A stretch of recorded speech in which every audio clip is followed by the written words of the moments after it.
ಇವತ್ತು ಜಗನ್ನಾಥ ಯಾರು ಅಂತ ಜಗನ್ನಾಥ ಯಾರು? ಕೈ ಎತ್ತ, ನೀನೆತ್ತೋ, ಹಿಂದೆ ಯಾಕೆ ನೋಡಲೇಬೇಡ. ಯಾರಿಗೂ ಗೊತ್ತಿಲ್ಲ ಅಂದರೆ ಏನಂತೆ, ನಿನಗೆ ಗೊತ್ತು ಜಗನ್ನಾಥ ಯಾರು ಅಂತ. ನಾನೇನು ಪ್ರಶ್ನೆ ಕೇಳಲ್ಲ, ಹೆದರ್ಕೋಬೇಡಿ. ಇವಾಗ ಕೈ ಮೇಲೆ ಬರುತ್ತೆ.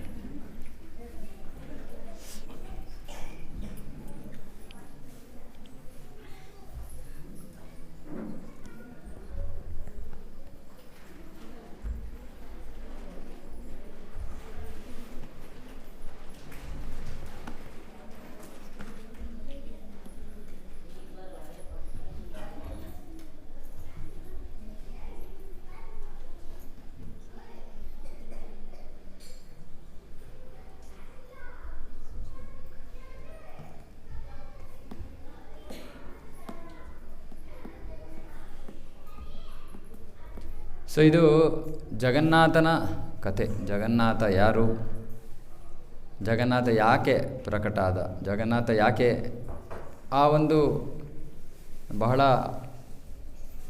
ವಿಚಿತ್ರ ಅನಿಸುವಂತಹ ರೂಪವನ್ನು ಯಾಕೆ ಭಗವಂತ ಸ್ವೀಕಾರ ಮಾಡ್ದ ಅನ್ನೋದ್ರ ಕತೆ. ನಿನ್ನೆ ಯಾರು ಹೇಳ್ತಾಯಿದ್ರು, ನಿನ್ನೆ ನಮ್ಮ ಹುಳಿಮಾವು ಕೇಂದ್ರದಲ್ಲಿ ನಿನ್ನೆ ರಥಯಾತ್ರೆ ಆಯಿತು.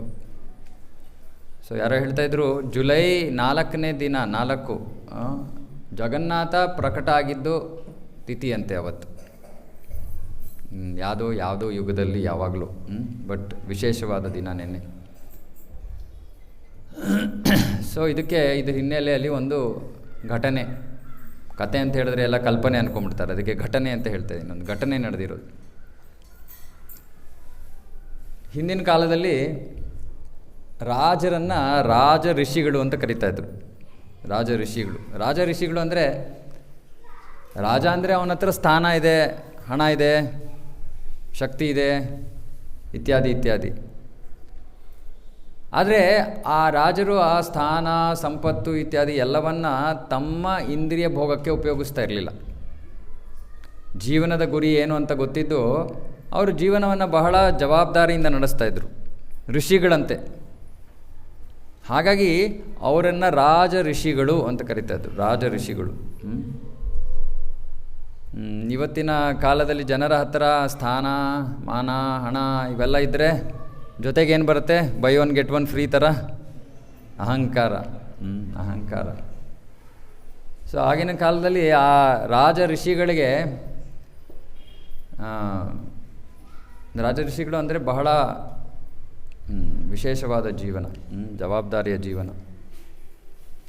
ಸೊ ಹಿಂದಿನ ಒಂದು ಸಮಯದಲ್ಲಿ ಒಬ್ಬ ಇಂದ್ರದ್ಯುಮ್ನ ಮಹಾರಾಜ ಅನ್ನೋ ಒಬ್ಬ ರಾಜ ಋಷಿ ಇದ್ದ. ಈ ಸಾಮಾನ್ಯವಾಗಿ ಈ ರಾಜ ಋಷಿಗಳಂದರೆ ವಿಶೇಷವಾಗಿ ಭಗವದ್ಭಕ್ತರು. ಉದಾಹರಣೆಗೆ ಪರೀಕ್ಷಿತ ಮಹಾರಾಜ ಅಥವಾ ಯುಧಿಷ್ಠಿರ ಮಹಾರಾಜ.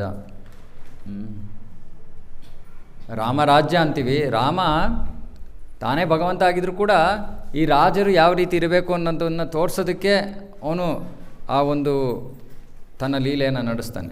ಇವರೆಲ್ಲ ಇದು ರಾಜ ಋಷಿಯ ಜೀವನ, ರಾಜ ಋಷಿ. ಸೊ ಭಗವದ್ಭಕ್ತರು. ಸೊ ಇಂದ್ರದ್ಯುಮ್ನ ಮಹಾರಾಜನಿಗೆ ಅವನು ಬಹಳ ಭಗವಂತನ ವಿಷ್ಣುವಿನ ಭಕ್ತ. ಸೊ ಒಂದು ಸತಿ ಏನಾಗುತ್ತೆ, ಈ ರಾಜರ ಅರಮನೆಯಲ್ಲಿ ಆಗಾಗ ಜನರು ಎಲ್ಲೆಲ್ಲಿಂದಾನೋ ಬರ್ತಾ ಇರ್ತಾರೆ, ಬಂದು ಬೇರೆ ಬೇರೆ ವಿಷಯಗಳನ್ನು ಹೇಳ್ತಾ ಇರ್ತಾರೆ. ಸೊ ಒಂದು ಸತಿ ಒಬ್ಬರು ಸಂತರು, ಭಕ್ತರು,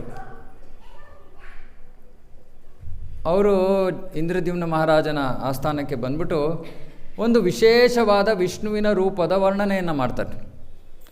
ಭಾಗವತದಲ್ಲಿ ಭಗವಂತನ ರೂಪದ ವರ್ಣನೆ ಇದೆ. ನಾವು ಹಲವಾರು ಬಾರಿ ಇದ್ರ ಬಗ್ಗೆ ಚರ್ಚೆ ಮಾಡಿದ್ದೀವಿ. ಯಾಕೆ ಭಗವಂತನ ರೂಪದ ಬಗ್ಗೆ ಚರ್ಚೆ ಯಾಕೆ ಮಾಡಬೇಕು, ನಾವು ಯಾಕೆ ತಿಳ್ಕೋಬೇಕು? ಯಾಕಂದರೆ ಆ ಭಗವಂತನ ರೂಪದ ವರ್ಣನೆ ಮಾಡಿದಾಗ ಆ ಚಿತ್ರ ನಮ್ಮ ಮನಸ್ಸಿನಲ್ಲಿ ಉಳಿಬೇಕು ಅನ್ನೋದು ಉದ್ದೇಶ. ಸೊ ನೀವೇ ಹೇಳಿ, ನೀವೆಲ್ಲರೂ, ನಿಮಗೆಲ್ಲ ಇವಾಗ ಗೊತ್ತಾಗ್ಬಿಟ್ಟಿದೆ ಭಗವಂತನ ರೂಪ ಹೇಗಿರುತ್ತೆ ಅಂತ. ಭಗವಂತನ ರೂಪ ವರ್ಣನೆ, ಗಂಗ್ರು ಕೂದಲು, ಆಮೇಲೆ ದೊಡ್ಡ ಕಣ್ಣು ಅಂದರೆ ಜಗನ್ನಾಥನ ರೂಪ ವರ್ಣನೆ ಅಲ್ಲ. ಇವಾಗ ನಾನು ಸದ್ಯಕ್ಕೆ ವಿಷ್ಣುವಿನ ರೂಪದ ವರ್ಣನೆ ಮಾಡ್ತಾಯಿದ್ದೀನಿ. ಜಗನ್ನಾಥನ ರೂಪದ ವರ್ಣನೆಯಲ್ಲಿ ದೊಡ್ಡ ಕಣ್ಣು, ವಿಷ್ಣುವಿನ ರೂಪದ ವರ್ಣನೆ ಕಮಲನಯನ, ಕಮಲನಯನ ಅವನು. ಕಮಲ ದಳದಂತಹ ಕಣ್ಣುಗಳು, ಸುಂದರವಾದ ಕಣ್ಣುಗಳು. ಆಮೇಲೆ ಹಸನ್ಮುಖಿ. ಯಾರಾದರೂ ಒಬ್ಬರು ಹಸನ್ಮುಖಿ ಆಗಿರೋದಕ್ಕೆ ಕಾರಣ ಇರಬೇಕು. ಯಾಕೆ ಭಗವಂತ ಹಸನ್ಮುಖಿ? ಯಾರನ್ನು ನೋಡಿ ಅವನು ಸಂತೋಷ ಪಡ್ತಾ ಇದ್ದಾನೆ. ಇದು ವಿಶೇಷವಾದ ವಿಷಯ. ಭಗವಂತ ಯಾಕೆ ಹಸನ್ಮುಖಿ ಅಂದರೆ ಅವನು ತನ್ನ ಭಕ್ತರನ್ನು ನೋಡಿ ಸ್ಮೈಲ್ ಕೊಡ್ತಾ ಇದ್ದಾನೆ. ಅವನಿಗೆ ಅಷ್ಟು ಸಂತೋಷ ಭಕ್ತರನ್ನು ಕಂಡ್ರೆ. ಆಮೇಲೆ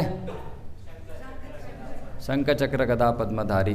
ಓಕೆ, ಕೃಷ್ಣವರ್ಣ, ವಿಶೇಷವಾದ ಬಣ್ಣ ಭಗವಂತಂದು. ನಾವು 2 ವಾರದಿಂದ ಬೃಂದಾವನಕ್ಕೆ ಹೋಗಿದ್ವಿ. ಅಲ್ಲಿ ಕೃಷ್ಣನ ಬಣ್ಣದ ಹೂವು ಅಲ್ಲಿ ಸಿಗುತ್ತೆ. ಎಷ್ಟೋ ಭಕ್ತರು ನನ್ನ ಜೊತೆ ಎದುರು ತೋರಿಸಿದೆ ಅವ್ರಿಗೆ, ಇದು ಅಟಸಿ ಬಣ್ಣ ಅಂತ. ಅದು ಕೃಷ್ಣನ ವರ್ಣ. ಆಮೇಲೆ ಶೇಷಶಯನ. ಓಕೆ, ಕಮಲನಯನ ಆಯಿತು. ಕೌಸ್ತುಭ ಮಣಿ, ಕೌಸ್ತುಭ ಮಣಿಯನ್ನು ಧರಿಸಿರ್ತಾನೆ. ಆಮೇಲೆ ಪೀತಾಂಬರಧಾರಿ. ಆಮೇಲೆ ಅದೇ ಪೀತಾಂಬರಧಾರಿ. ತೇಜಸ್ಸು. ಓಕೆ, ಭಗವಂತನಿಂದ ಸರ್ವ ತೇಜಸ್ಸು, ಬ್ರಹ್ಮಜ್ಯೋತಿ ಅಂತ ಏನಿದೆಯೋ ಬ್ರಹ್ಮನ್, ಅದು ಭಗವಂತನ ಶರೀರದಿಂದ ಬರ್ತಾ ಇರುವಂತಹ ಕಾಂತಿ, ತೇಜಸ್ಸು. ಆಮೇಲೆ ಭಗವಂತನ ವಕ್ಷಸ್ಥಳದ ಮೇಲೆ ಯಾರು ನೆಲೆಸಿದ್ದಾರೆ? ಲಕ್ಷ್ಮಿ. ಲಕ್ಷ್ಮಿ. ಆ ಚಿಹ್ನೆಗೆ ಏನಂತ ಕರೀತಾರೆ? ಶ್ರೀವತ್ಸ ಅಂತ. ಶ್ರೀವತ್ಸ. ಇವೆಲ್ಲ ನಮಗೆ ಜ್ಞಾಪಕ ಇರಬೇಕು. ಮತ್ತು ಇನ್ನು ವಿಶೇಷವಾದ ರೂಪ, ಅವನ ಆಭರಣಗಳು ಭಾಗವತದಲ್ಲಿ ವರ್ಣನೆ ಇದೆ. ನಾವು ಸಾಮಾನ್ಯವಾಗಿ ಹೆಂಗಸು ಆಭರಣಗಳನ್ನು ಯಾಕೆ ಧರಿಸೋದು? ನಿಮ್ಮ ಅಪೇಕ್ಷೆ ಆಭರಣಗಳನ್ನೆಲ್ಲ ಹಾಕ್ಕೊಂಡು ನೀವು ಚೆನ್ನಾಗಿ ಕಾಣಿಸ್ತೀರಿ ಅಂತ. ಆದರೆ ಭಗವಂತ ಆಭರಣಗಳನ್ನು ಧರಿಸಿದಾಗ ಏನಾಗುತ್ತೆ? ಆ ಆಭರಣಗಳು ಇನ್ನೂ ಸುಂದರವಾಗಿ ಕಾಣುತ್ತವಂತೆ. ಸೊ ಹೀಗೆ ಭಗವಂತನ ಅದ್ಭುತವಾದ ವರ್ಣನೆ ಭಾಗವತದಲ್ಲಿ ಹೇಳ್ತಾರೆ. ಭಾಗವತದ ಆರಂಭದಲ್ಲಿ 3 ಮಂಗಳಾಚರಣ ಶ್ಲೋಕಗಳಿವೆ. ಅದರಲ್ಲಿ ಒಂದು ಬಹಳ ಸುಂದರವಾದ ಶ್ಲೋಕ. ನಿಗಮಕಲ್ಪತರೋರ್ಗಲಿತಂ ಫಲಂ ಶುಕಮುಖಾದಮೃತ ದ್ರವ ಸಂಯುತಂ ಪಿಬತ ಭಾಗವತಂ ರಸಮಾಲಯಂ ಮುಹುರಹೋ ರಸಿಕಾ ಭುವಿ ಭಾವುಕಾಃ. ಹೇಳ್ತಾ ಇದ್ದಾರೆ, ನಿಗಮಕಲ್ಪತರೋರ್ ಗಲಿತಂ ಫಲಂ. ಫಲಂ ಅಂದರೆ ಹಣ್ಣು. ಗಲಿತಂ ಫಲಂ ಅಂದರೆ ಹಣ್ಣ, ಅಂದರೆ ಪರಿಪಕ್ವವಾಗಿರುವಂಥ ಹಣ್ಣು, ಅಂದರೆ ತಿನ್ನೋಕ್ಕೆ ರೆಡಿಯಾಗಿರುವಂಥ ಹಣ್ಣು. ನಿಗಮ ಅಂದರೆ ವೇದಗಳು. ನಿಗಮ ಕಲ್ಪತರು ವೇದಗಳು ಕಲ್ಪತರು ಇದ್ದಂಗೆ. ಅಂದರೆ ಏನರ್ಥ ಕಲ್ಪತರು ಅಂದರೆ ಏನು ಬೇಕಾದ್ರೂ ಕೊಡುವಂಥದ್ದು. ಭೌತಿಕ ಜಗತ್ತಿನಲ್ಲಿ ಮತ್ತೆ ಸಿಕ್ಕಾಕೋಬೇಕಾ? ಅದಕ್ಕೂ ಮಾರ್ಗ ಇದೆ ವೇದಗಳಲ್ಲಿ. ಭಗವಂತನ ಧಾಮಕ್ಕೆ ಹೋಗ್ಬೇಕಾ? ಅದಕ್ಕೂ ಮಾರ್ಗ ಇದೆ ವೇದಗಳಲ್ಲಿ. ನಿಮ್ಗೇನು ಬೇಕೋ ಕೊಡುತ್ತೆ ವೇದ. ಸೊ ಇದು ನಿಗಮ ಕಲ್ಪತರು. ಅದು ವೇದಗಳು ಕಲ್ಪತರು ಇದ್ದಂಗೆ. ಆ ನಿಗಮ ವೇದಗಳ ಪರಿಪಕ್ವವಾದ ಫಲ ಅಂದರೆ ಅದೆಲ್ಲದರ ಸಾರ, ಆ ಸಾರದ ರಸ ಒಂದು ಹಣ್ಣಿನ ರೂಪದಲ್ಲಿದೆ. ಅದು ಭಾಗವತ. ಅದೊಂದೇ ವಿಷಯ ಅಲ್ಲ, ಅದು ವಿಶೇಷ. ಇದು ಭಾಗವತದ ವಿಶೇಷ. ಆದರೆ ಇಲ್ಲಿ ಇನ್ನೊಂದು ವಿಶೇಷ ಹೇಳ್ತಿದ್ದಾರೆ. ಶುಕಮುಖಾದ್ ಅಮೃತ ದ್ರವ ಸಂಯುತಂ. ಶುಕಮುಖಾದ್ ಅಂದರೆ ಶುಕದೇವ ಗೋಸ್ವಾಮಿ. ಶುಕದೇವ ಗೋಸ್ವಾಮಿ ಅಂದರೆ ಭಕ್ತರು. ಅವ್ರು ಹೇಳ್ತಾ ಇದ್ದಾರೆ, ಭಾಗವತ ಆಗಲೇ ರಸ ರೆಡಿಯಾಗಿರೋವಂಥ, ತಿನ್ನಕ್ಕೆ ರೆಡಿಯಾಗಿರೋವಂಥ ಮಾವಿನ ಹಣ್ಣು. ಓಕೆ, ಆದರೆ ಶುಕಮುಖಾದ್ ಅಮೃತ ದ್ರವ್ಯ ಸಂಹಿತಂ ಪಿಬತ ಭಾಗವತಂ ರಸಮಾಲಯಂ. ಇವಾಗ ಹಣ್ಣನ್ನು ನೀವೇನು ಮಾಡಬೇಕು? ತಿನ್ನಬೇಕು. ಇವಾಗ ಮಾವಿನ ಹಣ್ಣಲ್ಲಿ ಏನಿರುತ್ತೆ ಹೊರಗಡೆ? ಏನಮ್ಮ ನೀನು ಬ್ಯುಸಿಯಾಗಿದೆಯಾ? ಆಯಿತು, ಓಡಾಡ್ಕೊಳ್ಳಿ ಬಿಡಿಲ್ಲ ಅಂದರೆ ಅಮ್ಮಂಗೆ ತೊಂದರೆ ಕೊಡ್ತಾಳೆ. ಅದ್ರ ಬದಲು ಅವಳ ಪಾಡುಗಳು ಓಡಾಡ್ಕೊಳ್ಳಿ. ಅಲ್ವಾ ಪ್ರಭು? ಸೊ ಹಣ್ಣಿನಲ್ಲಿ ಏನಿರುತ್ತೆ? ಮಾವಿನ ಹಣ್ಣಲ್ಲಿ ಸಿಪ್ಪೆ ಇದೆ. ಸಿಪ್ಪೆ ತಿನ್ನೋಕ್ಕೆ ಆಮೇಲೆ ಓಕೆ, ಸಿಪ್ಪೆನೂ ತಿನ್ಬಿಡ್ಬೋದು ಅಂತ ಇಟ್ಕೊಳ್ಳಿ. ಒಳಗಡೆ ಓಟೆ ಇದೆ, ಅದನ್ನು ತಿನ್ನೋಕ್ಕಾಗಲ್ಲ. ಸೊ ನೀವೇನು ಮಾಡಬೇಕು? ಅದನ್ನು ತೊಗೊಂಡು ಹಣ್ಣಿನೆಲ್ಲ ತೊಗೊಂಡು ಕಿಟ್ ಮಾಡ್ಕೊಂಡು ತಿನ್ಬೇಕು. ಇಲ್ಲಿ ಹೇಳ್ತಾ ಇದ್ದಾರೆ ಭಾಗವತ ಆ ಥರ ಹಣ್ಣು. ಓಕೆ, ಅದು ಸಿಪ್ಪೆ ತೆಗಿಬೇಕು, ಅದ್ರ ಓಟೆ ತೆಗಿಬೇಕು. ಆದರೆ ಯಾವಾಗ ಅದು ಭಕ್ತರ ಬಾಯಿಯಿಂದ ಬರುತ್ತೋ, ಶುದ್ಧ ಭಕ್ತರ ಬಾಯಿಯಿಂದ ಯಾವಾಗ ಭಾಗವತ ಬರುತ್ತೋ, ಅವಾಗ ಏನಾಗುತ್ತೆ, ಆ ಹಣ್ಣು ಸಂಪೂರ್ಣವಾಗಿ ಸಿಪ್ಪೇನೂ ಇರಲ್ಲ, ಓಟೇನೂ ಇರಲ್ಲ, ನೇರವಾಗಿ ಪಿಬತ, ಸುಮ್ಮನೆ ಹಿಡ್ಕೊಂಡು ಅಂತ ಭಾಗ. ಅಂದರೆ ಹೆಂಗೆ ಏನು ಅಂತ ನಮ್ಗೆ ಗೊತ್ತಾನೂ ಆಗಲ್ಲ, ಯಾಕಂದರೆ ಸಿಪ್ಪೆ ಆದರೂ ಇರಬೇಕು, ಸಿಪ್ಪೇನೂ ಇರಲ್ಲ, ಸುಮ್ಮನೆ ತೊಗೊಂಡು ಜ್ಯೂಸ್ ಆಗಿಬಿಡುತ್ತಂತೆ. ಅಂದರೆ ಏನರ್ಥ, ಭಕ್ತರ ಹೃದಯದಲ್ಲಿ ಭಕ್ತಿ ಅಂದರೆ ಹರೇ ಕೃಷ್ಣ ಮಾತಾಡಬಾರ್ದು. ನಿಮಗೆ ಬೋರ್ ಆಗ್ತಾಯಿದ್ರೆ ನೀವು ಹೋಗಿ ಆಟ ಆಡ್ಕೊಳ್ಳಿ. ಓಕೆ, ಕತೆ ಹೇಳ್ತೀನಿ ನಾನು, ಆದರೆ ಒಂದು ಸ್ವಲ್ಪ ಮಧ್ಯ ತತ್ವ ಮುಖ್ಯವಾದದ್ದು. ಪಿಬತ ಭಾಗವತಂ ರಸಮಾಲಯಂ ಅಂದರೆ ಭಕ್ತರ ಹೃದಯದಲ್ಲಿ ಭಕ್ತಿ ಇದೆ. ಭಕ್ತಿನ ನಾವು ಎಲ್ಲೋ ಹೊರಗಡೆ ಕೊಂಡ್ಕೊಳ್ಳೋಕ್ಕಾಗಲ್ಲ, ಅಥವಾ ಹೊರಗಡೆಯಿಂದ ಸಿಗೋವಂಥ ವಿಷಯ ಅಲ್ಲ, ಅದು ಭಕ್ತರ ಹೃದಯದಲ್ಲಿರುವಂಥ ವಿಷಯ. ಆ ಭಕ್ತರ ಹೃದಯದಲ್ಲಿರುವಂತಹ ಭಕ್ತಿ ಅವರ ವಾಣಿಯ ಮುಖೇನ, ಅವರ ಮಾತಿನ ಮುಖೇನ ಬೇರೆ ಭಕ್ತರ ಹೃದಯವನ್ನು ಪ್ರವೇಶ ಮಾಡುತ್ತೆ. ಅಂದರೆ ನಮ್ಮೆಲ್ಲರ ಹೃದಯದಲ್ಲಿ ಭಕ್ತಿ ಇದೆ, ಭಕ್ತಿ ಸುಪ್ತವಾಗಿದೆ, ಇವಾಗ ನಿದ್ದೆ ಮಾಡ್ತಾಯಿದೆ. ಆ ಭಕ್ತಿಯನ್ನು ಜಾಗೃತಪಡಿಸೋದು ಹೇಗೆ, ಶುದ್ಧ ಭಕ್ತರಿಂದ ಶ್ರವಣ ಮಾಡಿದಾಗ. ಯಾಕಂದರೆ ಅವರ ಹೃದಯದಲ್ಲಿ ಭಕ್ತಿ ಇದೆ, ಅವರ ಹೃದಯದಲ್ಲಿರೋ ಭಕ್ತಿ ಯಾವಾಗ ನಮ್ಮ ಹೃದಯಕ್ಕೆ ಟ್ರಾನ್ಸ್ಫರ್ ಆಗಿಬಿಡುತ್ತೆ. ಪ್ರಭುಪಾದರು ಹೇಳ್ತಾರೆ, ಇದು ಟ್ರಾನ್ಸೆಂಡೆಂಟಲ್ ಇನ್ಫೆಕ್ಷನ್ ಅಂತ. ಸೋಂಕು, ಇನ್ಫೆಕ್ಷನ್ ಅಂದ್ರೇನೋ, ಏನೋ ನೀವು ತೊಗೊಂಡ್ರಿ, ಏನೋ ಕುಡಿದ್ರಿ, ತಿಂದ್ರಿ, ಅದರಿಂದ ನಿಮ್ಗೆ ಇನ್ಫೆಕ್ಷನ್ ಬರುತ್ತೆ, ಅದು ಕೆಟ್ಟದ್ದು. ಅದರಿಂದ ಹೊರಗಡೆ ಬರೋಕ್ಕೆ ನೀವು ಔಷಧಿ ತೊಗೋಬೇಕು. ಆದರೆ ಇದು ಟ್ರಾನ್ಸೆಂಡೆಂಟಲ್ ಇನ್ಫೆಕ್ಷನ್. ಅಂದರೆ ಅದಕ್ಕೆ ಶಾಸ್ತ್ರದಲ್ಲಿ ಹೇಳೋದು ಶ್ರವಣಂ ಕೀರ್ತನಂ ವಿಷ್ಣು. ನಾವು ಭಗವಂತನ ಬಗ್ಗೆ ತಿಳ್ಕೋಬೇಕು ಇವೆಲ್ಲ ಅಂದರೆ ನಾವು ಭಕ್ತರಿಂದ ಶ್ರವಣ ಮಾಡಬೇಕು.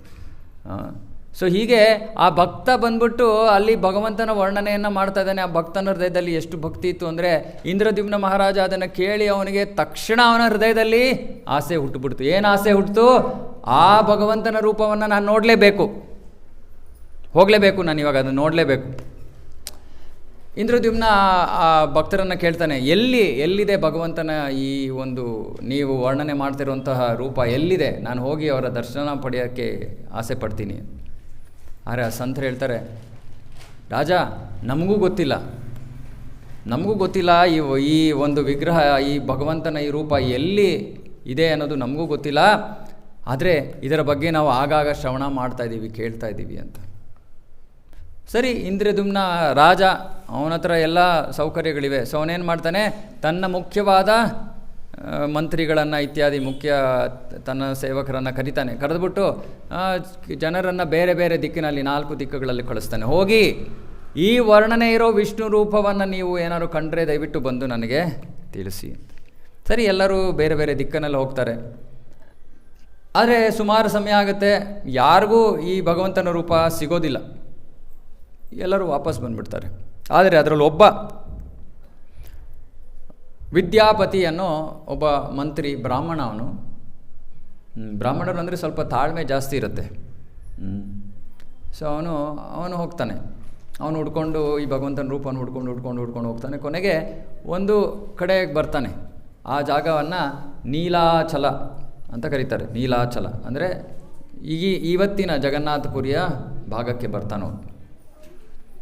ಅಲ್ಲಿಗೆ ಬಂದು ಅಲ್ಲಿ ಜನರನ್ನೆಲ್ಲ ಕೇಳ್ತಾ ಇದ್ದಾನೆ, ಈ ರೀತಿಯಾದ ಒಂದು ರೂಪ ಇಲ್ಲಿ ಯಾವುದಾದ್ರೂ ದೇವಸ್ಥಾನ ಇದೆಯಾ, ಈ ಥರ ಭಗವಂತನ ವಿಗ್ರಹ ಇದೆಯಾ ಇಲ್ಲಿ ಅಂತ. ಯಾರಿಗೂ ಏನು ಗೊತ್ತಿಲ್ಲ ಅಂತ ಹೇಳ್ತಾರೆ. ಸರಿ ಅಂದ್ಬಿಟ್ಟು ಅವನು, ಆದರೆ ಅವನಿಗೇನೋ ಮನಸ್ಸಿನಲ್ಲಿ ಅನ್ನಿಸ್ತಾ ಇದೆ, ಇಲ್ಲೇ ಏನೋ ಇರ್ಬೋದು ಅಂತ ಅವನು ತಾಳ್ಮೆಯಿಂದ ಅಲ್ಲೇ ಹುಡುಕ್ತಾ ಇದ್ದಾನೆ, ಕಾಯ್ತಾ ಇದ್ದಾನೆ, ಮಾತಾಡ್ತಾ ಇದ್ದಾನೆ. ಅಲ್ಲಿ ಒಂದು ಕಾಡು ಜನರ ಜನಾಂಗ, ಸಬರ ಜನಾಂಗ ಅಂತ.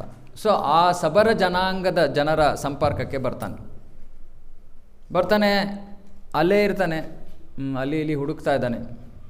ಸೊ ಹೀಗೆ ಸ್ವಲ್ಪ ದಿನ ಆಗುತ್ತೆ. ಅಲ್ಲಿ ಆ ಕಾಡು ವಾಸಿಗಳ ಆ ಜನಾಂಗದ ಮುಖ್ಯಸ್ಥ, ಅವನ ಹೆಸರು ವಿಶ್ವವಸು ಅಂತ. ಸೊ ವಿದ್ಯಾಪತಿ ಬಂದಿದ್ದ ವ್ಯಕ್ತಿ, ವಿಶ್ವವಸು ಆ ಜನಾಂಗದ ರಾಜ. ಸೊ ವಿಶ್ವವಸು ಹೇಳ್ತಾನೆ, ಆಯಿತು ನೀವು ಇಲ್ಲೇ ಇರಿ ಅಂದ್ಬಿಟ್ಟು ಅವನಿಗೆ ಜಾಗ ಇಳಿರೋದಕ್ಕೆಲ್ಲ ಕೊಡ್ತಾನೆ, ಇತ್ಯಾದಿ. ಆಮೇಲೆ ಏನಾಗುತ್ತೆ, ಸ್ವಲ್ಪ ದಿನ ಹೋಗುತ್ತೆ. ವಿಶ್ವವಸುಗೆ ಒಬ್ಬಳು ಮಗಳಿರ್ತಾಳೆ, ಲಲಿತಾ ಅಂತ. ಸೊ ಕಾಲಕ್ರಮೇಣ ಈ ವಿದ್ಯಾಪತಿ ಮತ್ತು ಲಲಿತಾ ಇವರ ವಿವಾಹ ಆಗುತ್ತೆ. ಅರೆ ವಿದ್ಯಾಪತಿ ಒಂದು ವಿಚಿತ್ರವಾದ ಒಂದು ವಿಷಯವನ್ನು ಗಮನಿಸ್ತಾ ಇರ್ತಾನೆ. ಪ್ರತಿದಿನ ವಿಶ್ವವಸು ಸಂಜೆ ಕಾಲದಲ್ಲಿ ಮನೆಯಿಂದ ಹೊರಗಡೆ ಹೋಗ್ತಾನೆ. ಪ್ರತಿದಿನ ಸಂಜೆ ಕಾಲದಲ್ಲಿ ಮನೆಯಿಂದ ಹೊರಗಡೆ ಹೋಗ್ತಾನೆ. ಮಾರನೇ ದಿನ ಬರ್ತಾನೆ ಬೆಳಗ್ಗೆ, ನೆಕ್ಸ್ಟ್ ಡೇ ಬರ್ತಾನೆ. ಅದು ಅವನು ಹೋಗೋದು ಒಂದು ರೀತಿಯಲ್ಲಿ ಹೋಗ್ತಾನೆ, ಬರೋವಾಗ ಅವನ ಜೊತೆ ಏನೋ ಒಂದು ಸುಗಂಧವನ್ನು ತರ್ತಾ ಇರ್ತಾನೆ ಅವನು ಪ್ರತಿದಿನ. ಏನೋ ಒಂಥರ ವಿಶೇಷವಾದದ್ದೇನೋ ನಡೀತಾ ಇದೆ ಪ್ರತಿದಿನ ಅನ್ನೋದು ವಿದ್ಯಾಪತಿಗೆ ಗೊತ್ತಾಗತ್ತೆ. ಹೋಗ್ಬಿಟ್ಟು ಕೇಳ್ತಾನೆ ವಿಶ್ವವಸುನ, ಸ್ವಾಮಿ ನೀವು ಎಲ್ಲಿಗೆ ಹೋಗ್ತಾ ಇದ್ದೀರಾ? ವಿಶ್ವವಸು ಹೇಳ್ತಾನೆ, ನಾನು ಆ ಭಗವಂತನ ರೂಪದ ಹೆಸರು ನೀಲಮಾಧವ ಅಂತ. ಅದನ್ನು ಆ ಸಂತ ಇಂದ್ರದ್ಯುಮ್ನ ಮಹಾರಾಜನ ಆಸ್ಥಾನಕ್ಕೆ ಬಂದವನು ಹೇಳಿರ್ತಾನೆ, ಇವರ ಹೆಸರು ನೀಲಮಾಧವ ಅಂತ. ಸೊ ಹೀಗೆ ವಿದ್ಯಾಪತಿ ವಿಶ್ವವಸುನ ಕೇಳಿದಾಗ ವಿಶ್ವವಸು ಹೇಳ್ತಾನೆ, ನಾನು ನೀಲಮಾಧವನ ಆರಾಧನೆಯನ್ನು ಮಾಡೋಕ್ಕೆ ಹೋಗ್ತೀನಿ ಪ್ರತಿದಿನ ಅಂತ. ತುಂಬ ಸಂತೋಷವಾಗುತ್ತೆ ವಿದ್ಯಾಪತಿಗೆ. ನಾನು ನೀಲಮಾಧವನನ್ನೇ ಹುಡ್ಕೊಂಡು ಬಂದಿದ್ದು, ಇವರು ಪ್ರತಿದಿನ ನೀಲಮಾಧವನ ಆರಾಧನೆ ಮಾಡ್ತಾ ಇದ್ದಾರೆ. ಕೇಳ್ತಾರೆ ಅವಾಗ ವಿಶ್ವವಸುನ ಮಾವ, ದಯವಿಟ್ಟು ನನ್ನೂ ಕರ್ಕೊಂಡೋಗಿ.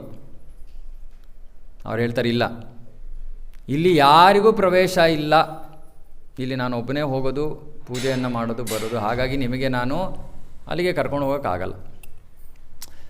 ಸರಿ, ವಿದ್ಯಾಪತಿ ಪತ್ನಿ ಲಲಿತಾ ಹತ್ರ ಬರ್ತಾನೆ, ಹೇಳ್ತಾನೆ, ನೋಡಿ ಹಿಂಗೆ ನಿಂಗೆ ಗೊತ್ತಲ್ವಾ, ನನಗೆ ರಾಜ ನನಗೆ ಈ ರೀತಿ ಕೆಲಸ ಕೊಟ್ಟು ಕಳಿಸಿದ್ದಾನೆ, ನಾನಿವಾಗ ಅದನ್ನು ಪೂರೈಸದೇ ಇದ್ದರೆ ನನಗೆ ರಾಜನಿಂದ ತೊಂದರೆ ಆಗ್ಬೋದು, ನೀನು ಕೇಳು ಸ್ವಲ್ಪ ನಿಮ್ಮ ಅಪ್ಪನ ಕರ್ಕೊಂಡು ಹೋಗೋಕ್ಕೆ ನನ್ನ.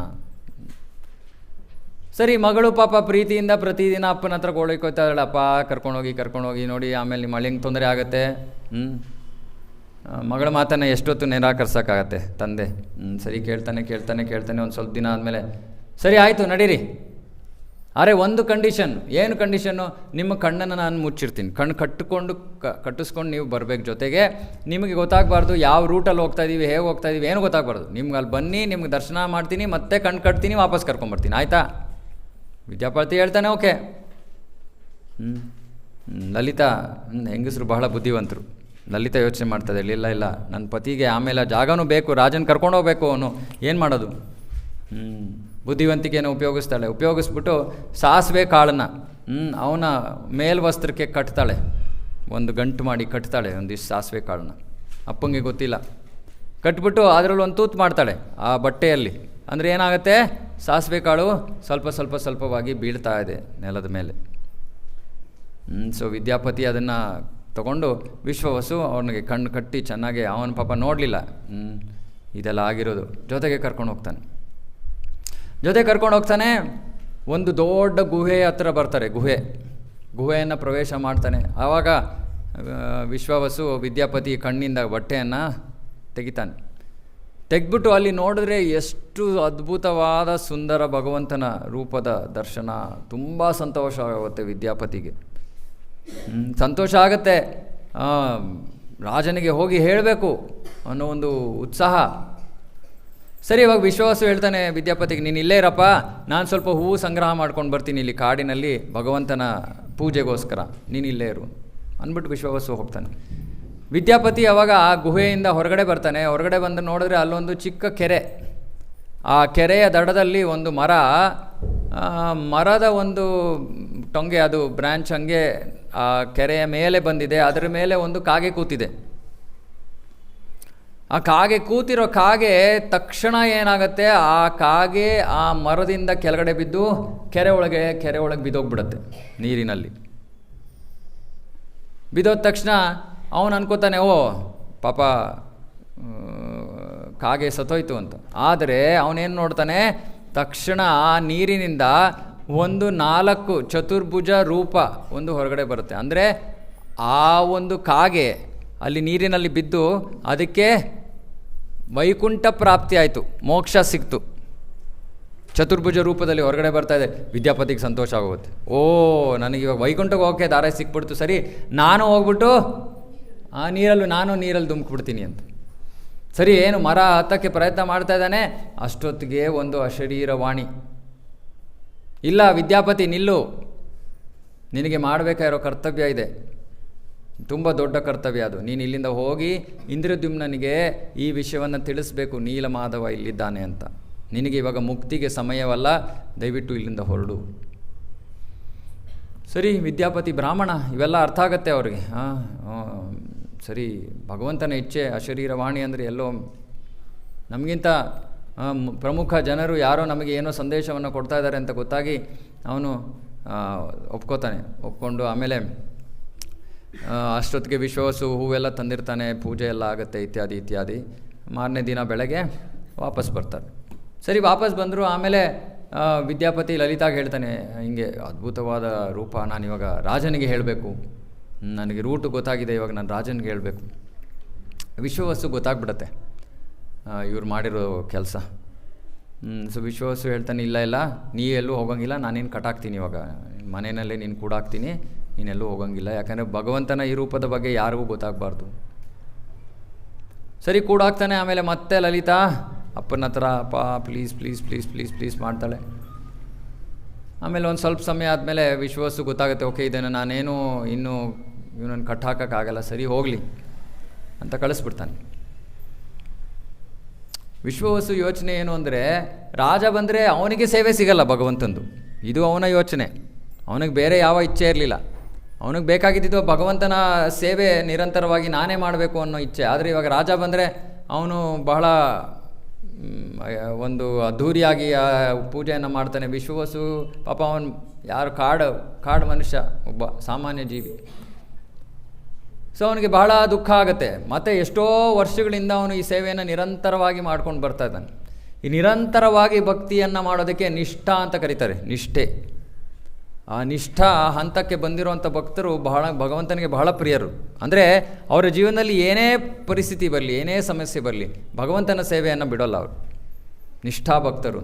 ಸೊ ಇವನು ಅಂತಹ ಬಹಳ ಮುಂದುವರೆದಿರುವಂಥ ಭಕ್ತ. ಮನಸ್ಸಿನಲ್ಲಿ ಬೇಸರ ಪಡ್ಕೋತಾ ಇದ್ದಾನೆ, ಅಯ್ಯೋ ಇನ್ನೂ ನನಗೆ ಭಗವಂತನ ಸೇವೆ ಸಿಗುತ್ತೋ ಇಲ್ವೋ ಅಂತ.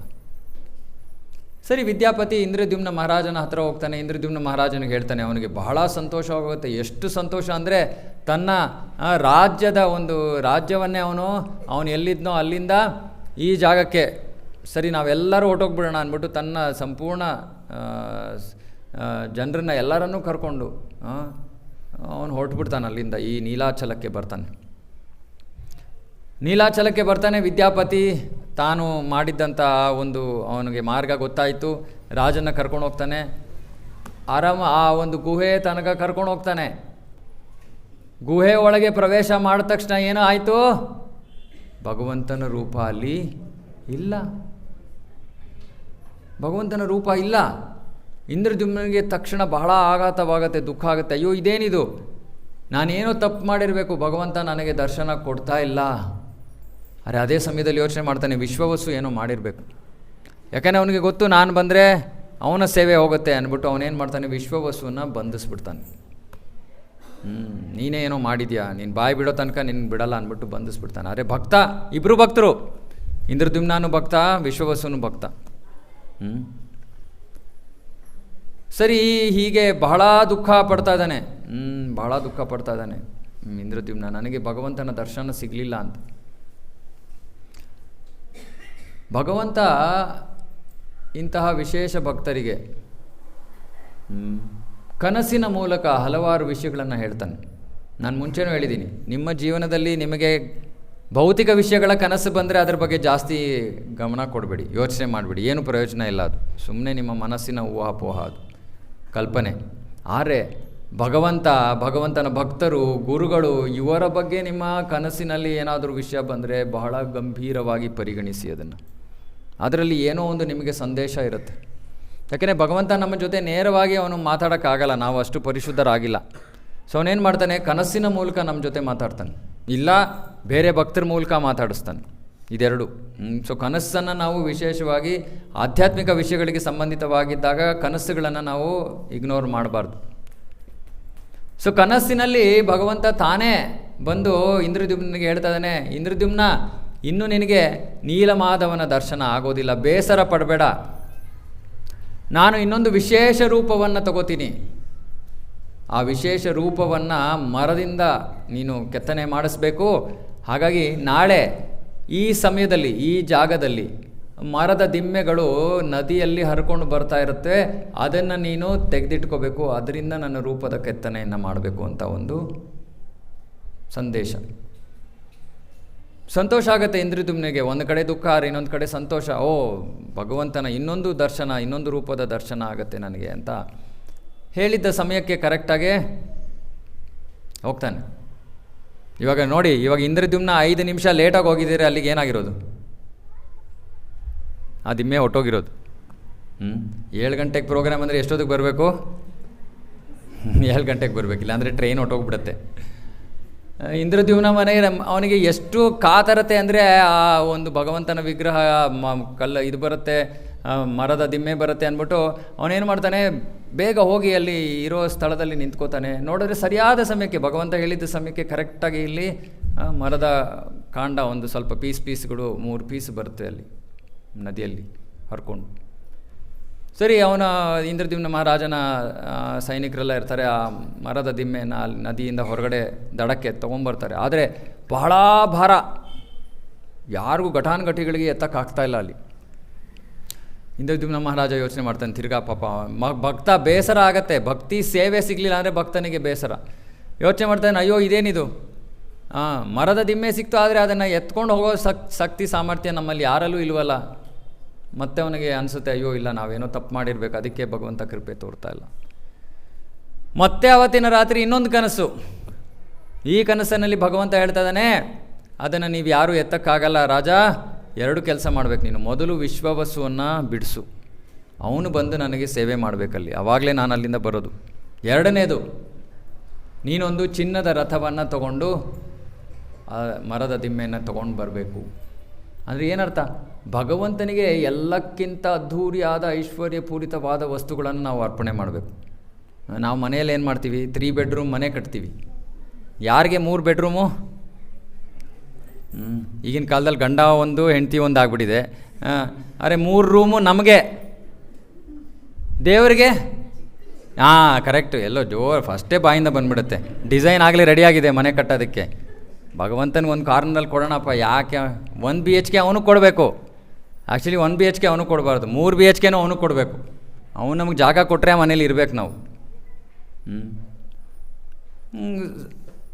ಭಗವಂತ ಹೇಳ್ತಾನೆ, ಚಿನ್ನದ ರಥವನ್ನು ಕಳಿಸು, ವಿಶ್ವವಸು ನನ್ನ ಭಕ್ತನನ್ನು ಕರಿ, ಅವನು ಬಂದಾಗ ನಾನು ಆ ಮರದ ದಿಮ್ಮೆ ನಿನ್ನ ಜೊತೆ ನಿನ್ನ ಅರಮನೆಗೆ ಬರ್ತೀನಿ ನಾನು. ಸೊ ಹೇಳಿದ ರೀತಿಯಲ್ಲಿ ಇಂದ್ರದ್ಯುಮ್ನ ಎಲ್ಲವನ್ನ ಮಾಡ್ತಾನೆ. ಇದೊಂದು ಭಕ್ತನ ಒಂದು ವಿಶೇಷವಾದ ಗುಣ. ಹಿರಿಯರು ಗುರುಗಳು ಆದೇಶ ಕೊಟ್ಟಿರೋದನ್ನು ಸರಿಯಾಗಿ ಶ್ರವಣ ಮಾಡಿ ಸರಿಯಾಗಿ ಅದನ್ನು ಮಾಡೋದು ಶಿಷ್ಯರ ಒಂದು ಗುಣ, ಒಳ್ಳೆಯ ಗುಣಲಕ್ಷಣ. ಸೊ ಇಂದ್ರದ್ಯುಮ್ನ ಅದೆಲ್ಲ ಮಾಡ್ತಾನೆ. ವಿಶ್ವವಸು ಬರ್ತಾನೆ, ಮರದ ದಿಮ್ಮೆಗಳು ಆಮೇಲೆ ಅರಮನೆಗೆ ಬರುತ್ತೆ. ಆದರೆ ಮರ ಬಹಳ ಗಟ್ಟಿ, ಬಹಳ ಕೆತ್ತನೆಕಾರರು ಬರ್ತಾರೆ. ಆದರೆ ಮೊದಲು ಇವಾಗ ವಿಷಯ ಏನೋ, ಯಾವ ರೂಪವಾದ ಕೆತ್ತನೆ ಆಗಬೇಕು ಗೊತ್ತಿಲ್ಲ ಯಾರಿಗೂ, ಅದನ್ನಿನ್ನೂ ಬಹಿರಂಗ ಮಾಡಿಲ್ಲ ಭಗವಂತ.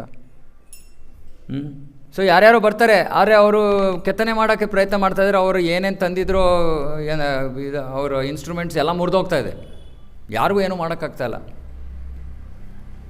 ಆಗ ಮತ್ತೆ ಭಗವಂತ ಇಂದ್ರದ್ಯುಮ್ನ ಮಹಾರಾಜನ ಕನಸಿನಲ್ಲಿ ಬಂದು ಹೇಳ್ತಾನೆ, ಇದರಲ್ಲಿ ಬೇರೆ ಬೇರೆ ಶಾಸ್ತ್ರದಲ್ಲಿ ಬೇರೆ ಬೇರೆ ವರ್ಣನೆ ಇದೆ. ಒಂದರಲ್ಲಿ ಹೇಳ್ತಾರೆ ಸ್ವರ್ಗದ ವಿಶ್ವಕರ್ಮ ಬರ್ತಾನೆ ಅಂತ, ಇನ್ನೊಂದರಲ್ಲಿ ಹೇಳ್ತಾರೆ ಭಗವಂತನ ಇನ್ನೊಂದು ವಿಶೇಷವಾದ ರೂಪವನ್ನು ತಗೊಂಡು ಕೆತ್ತನೆಕಾರನಾಗಿ ಬರ್ತಾನೆ ಅಂತ. ಏನೇ ಇರಲಿ, ಸೊ ಭಗವಂತ ಅದನ್ನು ಬಹಿರಂಗ ಮಾಡ್ತಾನೆ, ಹಿಂಗೆ ನಾನು ಬರ್ತೀನಿ, ನಾನೇ ಕೆತ್ತನೆ ಮಾಡ್ತೀನಿ. ಸರಿ, ಒಬ್ಬ ಬಹಳ ವಯಸ್ಸಾಗಿರುವಂತಹ ಒಬ್ಬ ಶಿಲ್ಪಿ ಬರ್ತಾನೆ, ಬಂದು ರಾಜನಿಗೆ ಹೇಳ್ತಾನೆ, ನಾನು ಈ ಕೆತ್ತನೆಯನ್ನು ಮಾಡ್ತೀನಿ, ಯಾವ ರೂಪ ಬಹಿರಂಗವಾಗಬೇಕು ಅನ್ನೋದು ಗೊತ್ತು ನನಗೆ, ಆದರೆ ಒಂದು ಕಂಡೀಷನ್, 21 ದಿನಗಳ ತನಕ ಯಾರೂ ನನ್ನನ್ನು ಡಿಸ್ಟರ್ಬ್ ಮಾಡಬಾರ್ದು. ನನಗೆ ಒಂದು ಜಾಗ ಕೊಟ್ಬಿಡಿ, ಒಂದು ರೂಮ್ ಕೊಟ್ಬಿಡಿ, ನಾನಲ್ಲಿ ಕೆತ್ತನೆ ಕೆಲಸ ಮಾಡ್ತೀನಿ. 21 ದಿನ ಆದಮೇಲೆ ನಾನೇ ಹೊರಗಡೆ ಬರ್ತೀನಿ, ಅಲ್ಲಿ ತನಕ ಯಾರೂ ಡಿಸ್ಟರ್ಬ್ ಮಾಡಬಾರ್ದು ನನ್ನ. ಆಯಿತು, ರಾಜ ಜಾಗ ಕೊಡ್ತಾನೆ, ಎಲ್ಲ ಆಯಿತು, ನಡೀತಾ ಇದೆ ಕೆತ್ತನೆ ಕೆಲಸ. ಹೊರಗಡೆ ಕೇಳ್ತಾ ಇದೆ ರೂಮ್ ಆಚೆ. 15 ದಿನ ಆಗತ್ತೆ. ಏನಾಗತ್ತೆ? ಸೌಂಡ್ ಬರೋದು ನಿಂತೋಗ್ಬಿಡುತ್ತೆ. ರಾಜನಿಗೆ ಗೊತ್ತು, ಆಯಿತು, ಆದರೆ ಹೇಳಿದ್ದಾರೆ ಅವರು 21 ದಿನ ತನಕ ಕಾಯಬೇಕು, ತಾಳ್ಮೆಯಿಂದ ಕಾಯೋಣ ಇನ್ನೊಂದು ವಾರ. ಅರೆ ಪಾಪ ರಾಜನ ಪತ್ನಿಗೆ ಬಹಳ ಟೆನ್ಷನ್ ಆಗಿಬಿಡತ್ತೆ. ಅಯ್ಯೋ ಇದೇನಿದು, 21 ದಿನ ಆಗಿದ್ರು 15 ದಿನದಲ್ಲೇ ನಿಂತೋಯ್ತು ಅಂದರೆ ಏನೋ ಆಗಿರ್ಬೇಕು, ಅವ್ರಿಗೇನೋ ಆಗೋಗಿರಬೇಕು, ಇನ್ನೇನೋ ಆಗಿರಬೇಕು. ಇಲ್ಲ ದಯವಿಟ್ಟು ನೀವು ಒಳಗೋಗಿ ನೋಡಿ. ರಾಜ ಹೇಳ್ತಾನೆ, ಇಲ್ಲ ಬೇಡ, ಇನ್ನೊಂದು ವಾರ ಕಾಯೋಣ, ಅವ್ರು ಹೇಳಿದ್ದಾರೆ ನಮಗೆ ಯಾವುದೇ ಏನೇ ಪರಿಸ್ಥಿತಿ ಇರಲಿ ಬರಬಾರ್ದು ಒಳಗಡೆ ಅಂತ. ಆದರೆ ಅವಳಿಗೆ ತಡ್ಕೊಳಕ್ಕಾಗ್ತಾಯಿಲ್ಲ ಆತಂಕ. ಸರಿ, ಕೊನೆಗೆ ರಾಜ ಹೇಳ್ತಾನೆ, ಆಯಿತು ನಿನ್ನಿಚ್ಛೆ ಅಂತೆ ನಡೀಲಿ ಅಂದ್ಬಿಟ್ಟು ಹೋಗ್ತಾನೆ. ಇದೆಲ್ಲ ಭಗವಂತನ ಇಚ್ಛೆ. ಭಗವಂತನ ಇಚ್ಛೆ. ಯಾಕಂದರೆ ಆ ರಾಜನ ಪತ್ನಿ ಕೂಡ ಭಕ್ತಳೆ.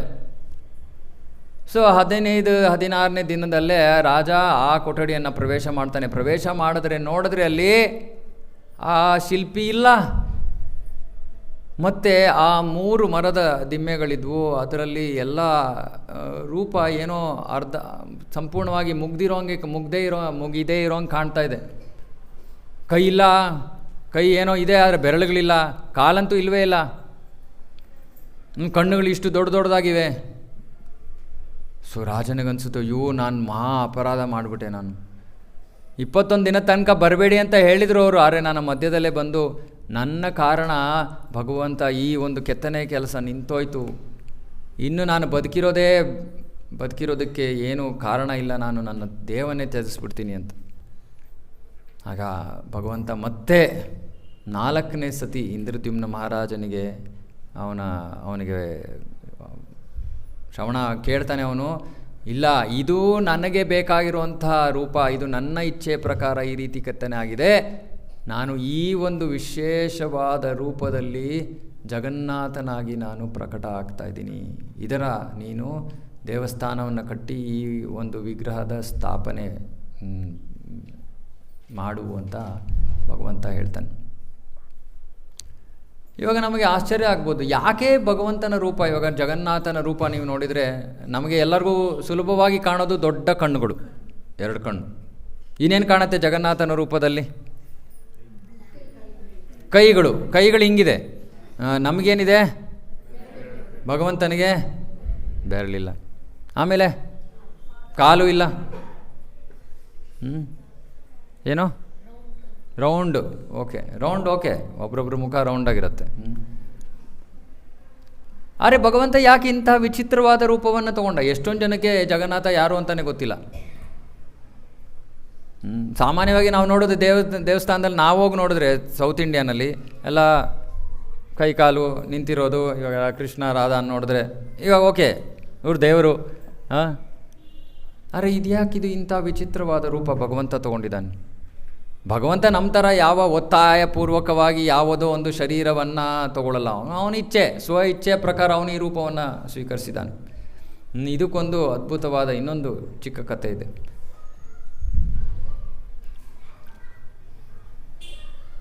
ಇದನ್ನು ಹೇಳಿದ್ನ ನಾನಿಲ್ಲಿ ಲಾಸ್ಟ್ ವೀಕ್ ಹೇಳಿದ್ನಾ? ಓಕೆ, ಯಾರು ನೀವೇ ಹೇಳಿ ಕತೆ ಹಾಗಾರೆ ಹೇಳಿದರೆ.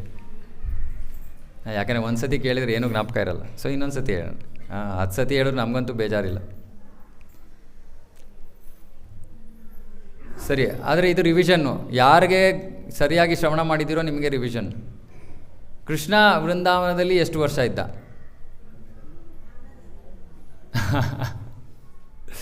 ನೋಡಿ, ಅದಕ್ಕೆ ಸರಿಯಾಗಿ ಶ್ರವಣ ಮಾಡಬೇಕು, ಬರ್ಕೋಬೇಕು ಇವೆಲ್ಲ. ಈ ವಿಷಯಗಳು ನಿಮಗೆ ನೀವು ಸಂಪೂರ್ಣ ವೇದಗಳಲ್ಲಿ ಹುಡುಕಿ ಜಾಲಾಡಿದ್ರೂ ಕೂಡ ನಿಮಗೆ ಸಿಗೋದಿಲ್ಲ ಈ ವಿಷಯಗಳು. ಇದೆಲ್ಲ ವೇದಗಳಲ್ಲಿ ರಹಸ್ಯ ವಿಷಯ ಇವೆಲ್ಲ. ಇದು ಕೇವಲ ಭಕ್ತರ ಮೂಲಕ ಮಾತ್ರ ಅದು ಬಹಿರಂಗ ಆಗೋದು. ನಮ್ಮ ಆಚಾರ್ಯರು ನಮಗೆ ಬಹಿರಂಗ ಮಾಡಿದ್ದಾರೆ. ಕೃಷ್ಣ ಬೃಂದಾವನದಲ್ಲಿ ಸುಮಾರು 11 ವರ್ಷಗಳ ಕಾಲ ಇದ್ದ. 11 ವರ್ಷ. 11 ವರ್ಷದಲ್ಲೂ ಕೃಷ್ಣ 3 ಜಾಗ ಬದಲಾವಣೆ ಮಾಡ್ತಾನೆ. ಇದನ್ನು ನಾನು ಓದ್ಸತಿ ಹೇಳಿಲ್ಲ, ಎಕ್ಸ್ಟ್ರಾ ಇನ್ಫಾರ್ಮೇಷನ್. ಮೊದಲು ಅವನು ಎಲ್ಲಿರ್ತಾನೆ? ಗೋಕುಲದಲ್ಲಿ. ನಾವೆಲ್ಲ ವೃಂದಾವನ ಯಾತ್ರೆಗೆ ಹೋಗಿದ್ವಿ. ಗೋಕುಲದಲ್ಲಿ ಏನು ನೋಡಿದ್ವಿ? ಕೃಷ್ಣನ ಮನೆ. ಅದಕ್ಕೇನು ಕರೀತಾರೆ? ನಂದಭವನ್. ಅದರಲ್ಲಿ ಎಷ್ಟು ಪಿಲ್ಲರ್ಸ್ ಇವೆ? 84. 84. ಯಾಕೆ 84? 84 ಕ್ರೋಶ.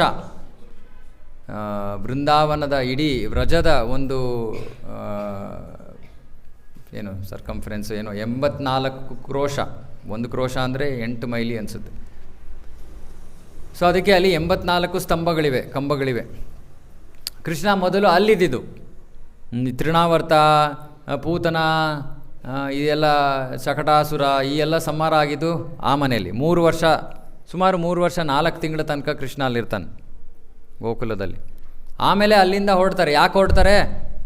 ತುಂಬ ಅಸುರರು ಬರ್ತಾ ಇದ್ದಾರೆ, ಅಸುರರ ಕಾಟ. ಮಕ್ಕಳಿಗೆ ಟೀಚರ್ಸ್ ಕಾಟ ಇದ್ದಂಗೆ. ಅಸುರರ ಕಾಟ. ಎಲ್ಲರೂ ಸೇರ್ಕೊಂಡು ಮಾತಾಡ್ತಾರೆ. ಹಿರಿಯ ನಂದ ಮಹಾರಾಜನ ಹಿರಿಯ ಅಣ್ಣ, ಸೊ ಅವರೆಲ್ಲರೂ ಸೇರಿಕೊಂಡು ಚರ್ಚೆ ಮಾಡ್ತಾರೆ. ಇಲ್ಲ ಇಲ್ಲ, ಇದು ತುಂಬ ಅಪಾಯ, ಪಾಪ ನಮ್ಮ ಮಕ್ಕಳಿಗೆ ತುಂಬ ತೊಂದರೆ ಆಗೋಂಗಿದೆ, ಇಲ್ಲಿ ಈ ಜಾಗದಿಂದ ಬೇರೆ ಕಡೆಗೆ ಹೋಗೋಣ.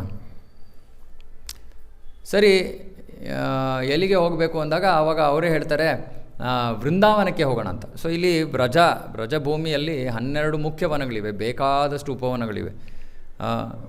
ಆ ಮುಖ್ಯವನದಲ್ಲಿ ಒಂದು ವೃಂದಾವನ. ಯಮುನೆಯ ಒಂದು ದಡದಲ್ಲಿ 5, ಇನ್ನೊಂದು ದಡದಲ್ಲಿ 7 ವನಗಳು. ಸೊ ವೃಂದಾವನಕ್ಕೆ ಹೋಗೋಣ. ಅಲ್ಲಿ ನಾವು ಗೋಪಾಲಕರು, ಹಸುವನ್ನು ಮೇಯಿಸುವಂಥವರು. ಅಲ್ಲಿ ತುಂಬ ಚೆನ್ನಾಗಿ ನಮಗೆ ಹಸುಗಳಿಗೆ ಹುಲ್ಲು ಸಿಗುತ್ತೆ, ಯಮುನಾ ನದಿ ಇದೆ, ಇದು ನಮಗೆ ಬಹಳ ಸೂಕ್ತವಾಗಿರುತ್ತೆ ಅಂದ್ಬಿಟ್ಟು ಎಲ್ಲರೂ ಅಲ್ಲಿಗೆ ಹೋಗೋಕ್ಕೆ ನಿರ್ಧಾರ ಮಾಡ್ತಾರೆ.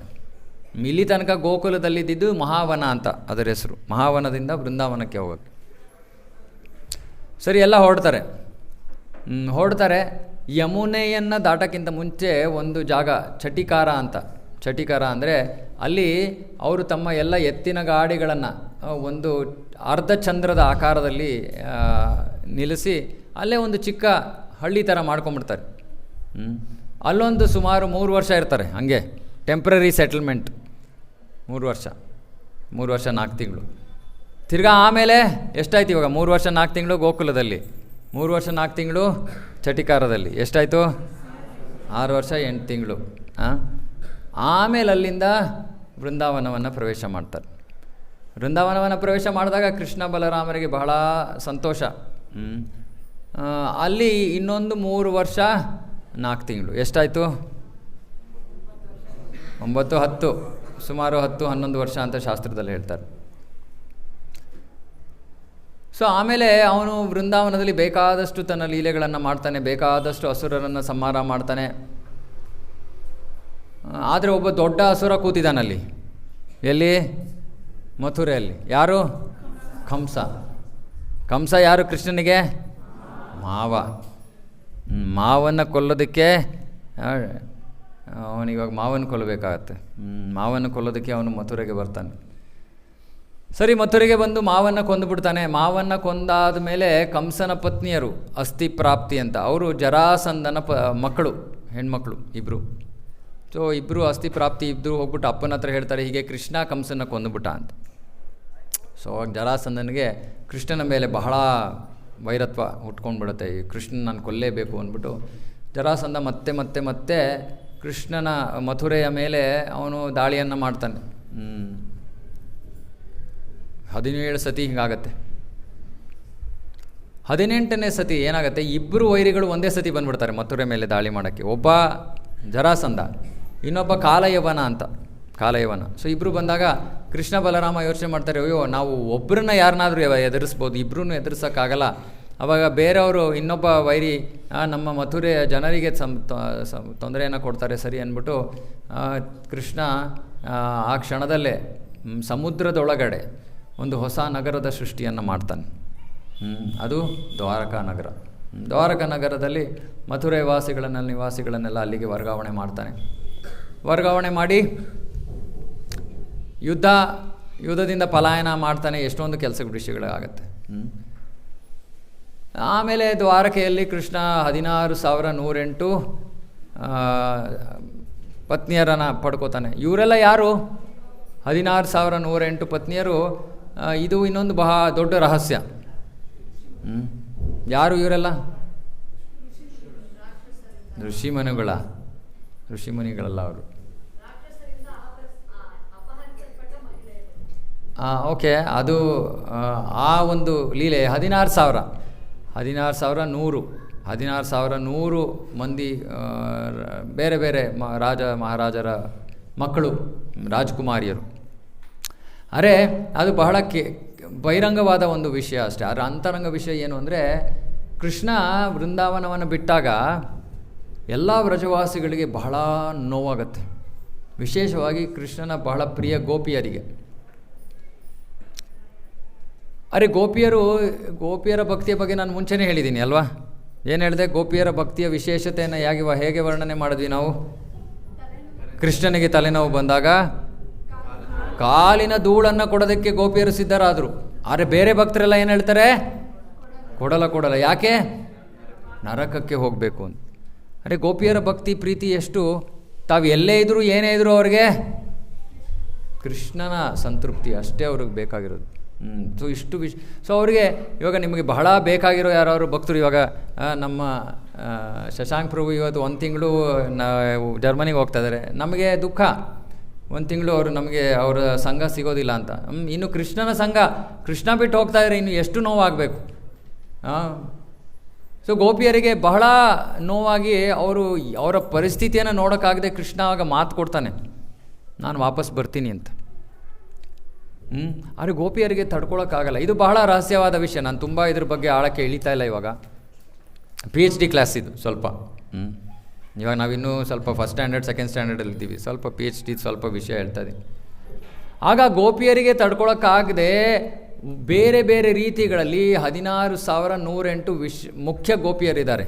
ಕೃಷ್ಣನ ಗೋಪಿಯರಲ್ಲಿ 16,108. ಆ ಎಲ್ಲ 16,108 ಗೋಪಿಯರು ಕೂಡ ಬೇರೆ ಬೇರೆ ರೀತಿಗಳಲ್ಲಿ ತಮ್ಮ ಪ್ರಾಣವನ್ನು ತ್ಯಜಿಸ್ದಂಗೆ ಇತ್ಯಾದಿ ಬೇರೆ ಬೇರೆ ಲೀಲೆಗಳ ರೂಪದಲ್ಲಿ ಅವರು ತಮ್ಮ ದೇಹವನ್ನು ತ್ಯಾಗ ಮಾಡ್ದಂಗೆ ಆಮೇಲೆ ದ್ವಾರಕೆಯ ಪತ್ನಿಯರಾಗಿ ಪ್ರಕಟ ಆಗ್ತಾರೆ ಬೇರೆ ಬೇರೆ ಜಾಗಗಳಲ್ಲಿ. ಆದರೆ ಈ 16,108 ಪತ್ನಿಯರೊಂದಿಗೆ ಕೃಷ್ಣ ದ್ವಾರಕೆಯಲ್ಲಿದ್ದಾನೆ. ಆದರೆ ಅವನಿಗೆ ಇನ್ನೂ ವ್ರಜ ಭಕ್ತರ ಒಂದು ವಿರಹ, ಅವರಿಂದ ದೂರ ಇರೋ ನೋವು. ಹಾಗಾಗಿ ಅವನು ಪ್ರತಿ ರಾತ್ರಿ ಕನಸಿನಲ್ಲಿ ನೆನೆಸ್ಕೋತಾ ಇದ್ದಾನೆ, ಈ ಭಕ್ತರನ್ನು ನೆನೆಸ್ಕೋತಾ ಇದ್ದಾನೆ. ಸೊ ಈ ರಾಣಿಯರೆಲ್ಲ ಇದನ್ನು ನೋಡಿ ಅವರಿಗೆ ಬಹಳ ಒಂದು ರೀತಿ ಸಂತೋಷ, ಒಂದು ರೀತಿ ನಮ್ಮ ಸೇವೆ ಅಷ್ಟು ಚೆನ್ನಾಗಿಲ್ಲ, ಈ ಭಕ್ತರ ಸೇವೆ ಎಷ್ಟು ಚೆನ್ನಾಗಿರಬೇಕು, ಭಗವಂತ ಅವರನ್ನು ನೆನೆಸ್ಕೋತಾ ಇದ್ದಾನೆ ಅನ್ನೋ ಒಂದು ಉದ್ದೇಶದಿಂದ ರೋಹಿಣಿ ಮಾತೆ ಹತ್ರ ಬರ್ತಾರೆ ಕೇಳೋದಕ್ಕೆ.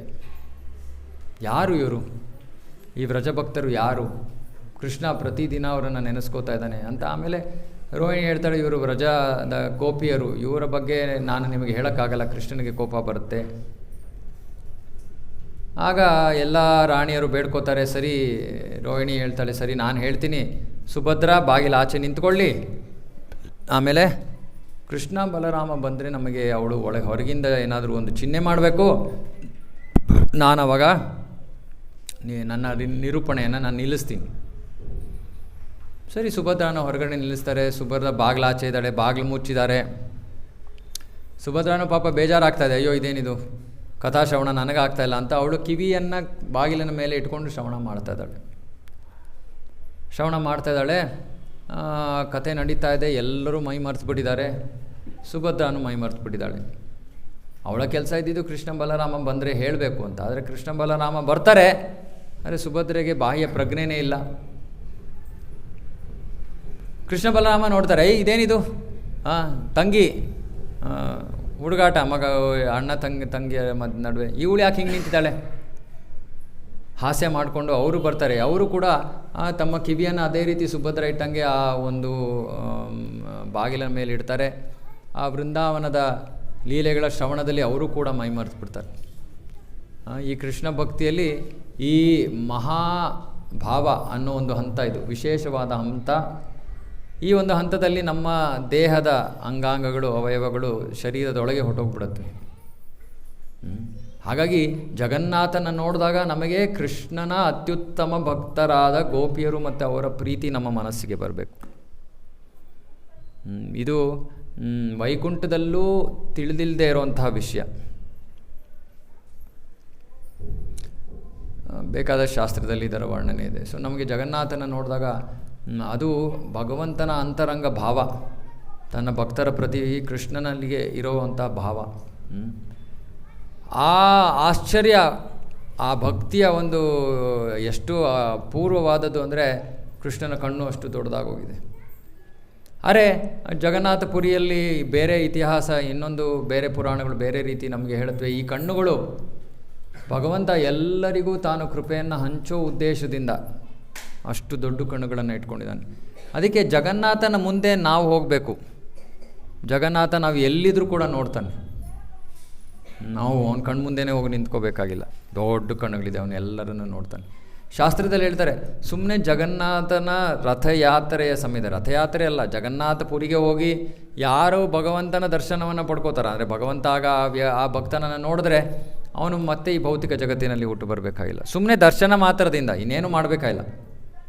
ಮುಕ್ತಿ ಸಿಗಬೇಕು ಅಂದರೆ ನಿಮಗೆ ಸುಲಭ, ಸುಮ್ಮನೆ ಜಗನ್ನಾಥಪುರಿಗೆ ಹೋಗಿ ಬಂದುಬಿಡಿ. ಅಷ್ಟು ಯಾಕೆ, ನಮ್ಮ ಜಗನ್ನಾಥ ದೇವಸ್ಥಾನಕ್ಕೆ ಹೋಗಿ, ಭಗವಂತ ಅಭಿನ್ನ, ಅವನ ದೃಷ್ಟಿ ನಮ್ಮ ಮೇಲೆ ಬೀಳಬೇಕಷ್ಟೆ. ಭಗವಂತನ ದೃಷ್ಟಿ ನಮ್ಮ ಮೇಲೆ ಯಾವಾಗ ಬೀಳತ್ತೆ? ಒಂದು, ನಾವು ಭಾಳ ಪ್ರಾಮಾಣಿಕತೆಯಿಂದ ನಾವು ಭಗವಂತನ ದರ್ಶನ ಪಡ್ಕೊಳ್ಳೋಕ್ಕೆ ಉತ್ಸುಕತೆಯಿಂದ ಹೋಗ್ತೀವಿ. ಇನ್ನೊಂದು, ಲಲಿತಾ ಮಾತಾಜಿ ಹೇಳ್ದಂಗೆ ಬಹಳ ಸುಲಭ ವಿಧಾನ, ಆಗಲೇ ಭಕ್ತರಾಗಿರೋ ಜೊತೆ ಹೋಗ್ಬಿಡಿ. ಅವಾಗ ಭಗವಂತ ಏನು ಮಾಡ್ತಾನೆ, ಆ ಭಕ್ತರನ್ನ ನೋಡ್ತಾನೆ, ನಮ್ಮನ್ನು ನೋಡಲ್ಲ. ಭಕ್ತರನ್ನು ನೋಡಿದಾಗ ಫೋಟೋನಲ್ಲಿ ಸೈಡಲ್ಲಿ ನಿಂತಿರ್ತೀವಿ. ನೆನ್ನೆ ಎಷ್ಟೊಂದು ರಾಜಕಾರಣಿಗಳು ಬಂದಿದ್ದರು ನಮ್ಮ ಕಾರ್ಯಕ್ರಮಕ್ಕೆ. ಎಲ್ಲರೂ ತಲೆ ಒಳಗೆ ಹಾಕಕ್ಕೆ ನೋಡ್ತಾ ಇದ್ದಾರೆ ಆ ಫೋಟೋ ಒಳಗೆ ಬರಬೇಕಲ್ಲ, ಯಾಕಂದರೆ ಪ್ರೊಫೈಲ್ ಫೋಟೋಲ್ಲಿ ಹೋಗುತ್ತೆ, ವಾಟ್ಸಾಪಲ್ಲಿ ಹೋಗುತ್ತೆ. ನಾನೆಲ್ಲರಿಗೂ ಹೇಳಿದೆ, ನಿಂತ್ಕೊಳ್ಳಿಯಪ್ಪ, ನನಗೇನು ಆಸೆ ಇಲ್ಲ ಅಂತ ನಾನು ಸೈಡ್ಗೆ ಹೊಟ್ಟೋಗ್ಬಿಟ್ಟೆ. ಅಷ್ಟೊಂದು ಅವ್ರಿಗೆ ಆಸಕ್ತಿ, ಒಂದು ಫೋಟೋ ಇದ್ಬಿಟ್ರೆ ಆಗೋಯ್ತು ಅಂತ. ಏನಿವೆ, ಭಗವಂತನ ಫೋಟೋಲ್ಲಿ ನಾವಿರಬೇಕು. ಭಗವಂತ ತೊಗೋತಾನೆ, ಫೋಟೋ ತೊಗೋತಾನೆ ನಮ್ಮನ್ನು ನೋಡ್ಬಿಟ್ಟು. ಭಗವಂತನಿಗೆ ಎಷ್ಟು ಕೃಪೆ ನಮ್ಮ ಮೇಲೆ ಅಂದರೆ, ನಾವು ದೇವಸ್ಥಾನಕ್ಕೆ ಹೋಗಲ್ಲ, ಅದಕ್ಕೆ ಭಗವಂತ ಏನು ಮಾಡ್ತಾನೆ, ತಾನೇ ಬಂದ್ಬಿಡ್ತಾನೆ ನಮ್ಮ ಮನೆಗೆ. ಇದು ಜಗನ್ನಾಥನ ವಿಶೇಷವಾದ ಕೃಪೆ. ನಾನು ಹೇಳ್ದಂಗೆ ಜಗತ್ತಿನಲ್ಲಿ ಯಾವ ದೇವರು ಕೂಡ ಮೂಲ ವಿಗ್ರಹ ದೇವಸ್ಥಾನದಿಂದ ಹೊರಗಡೆ ಬರೋದಿಲ್ಲ, ಇವನೊಬ್ಬನೇ ಹೊರಗಡೆ ಬರೋದು. ಅಷ್ಟು ಕೃಪೆಯನ್ನು ಕೊಡೋದು ಜಗನ್ನಾಥನ ಒಂದು ವಿಶೇಷ ಕೃಪೆ. ಅದ್ರ ಜೊತೆಗೆ ಜಗನ್ನಾಥನ ವಿಶೇಷತೆ ಇನ್ನೊಂದು ಏನಂದರೆ ಮಹಾಪ್ರಸಾದ ವಿತರಣೆ.